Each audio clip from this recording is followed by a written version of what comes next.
Hi, this is Marcel of Strong for Life, and today I want to do a tutorial video on how to do icing, or what I call cryotherapy.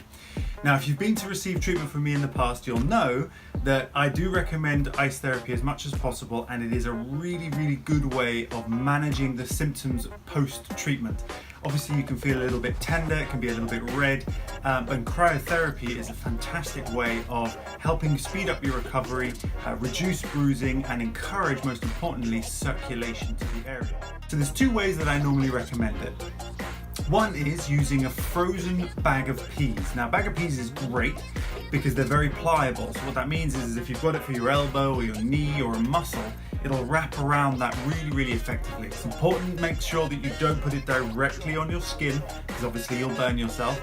So you put a thin tissue or a tea towel or something that will just create a barrier between the frozen item and your skin.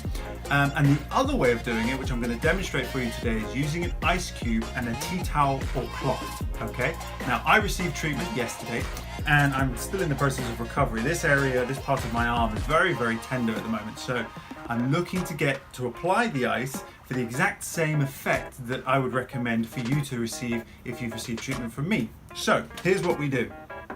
I've got an ice cube conveniently shaped like a heart, and I'm going to put it inside a tea towel like this. Now obviously it's quite slippery, so you do have to grip it a little bit better.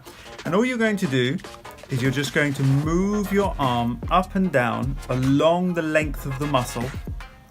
And obviously, as you can see, the ice cube is going to melt. It's going to apply direct cold water to my arm, and that's going to be really effective at helping me to recover from the treatment that I've had. It's going to improve circulation to the area, and it's going to make me feel better faster, essentially. And the best part is there's no side effects whatsoever. There's no toxicity to this. Now, if your arm gets really wet, then obviously you can just wipe it off with the cloth. Super simple. And then continue onwards. And it actually it has a therapeutic effect to wipe your arm as well. So it is very useful in order to increase circulation and keep things going there as well. So as you can see, the ice cube is going to reduce down in size, and obviously once you've finished using that, then you're going to be able to use another one, and you can do this as frequently as you like.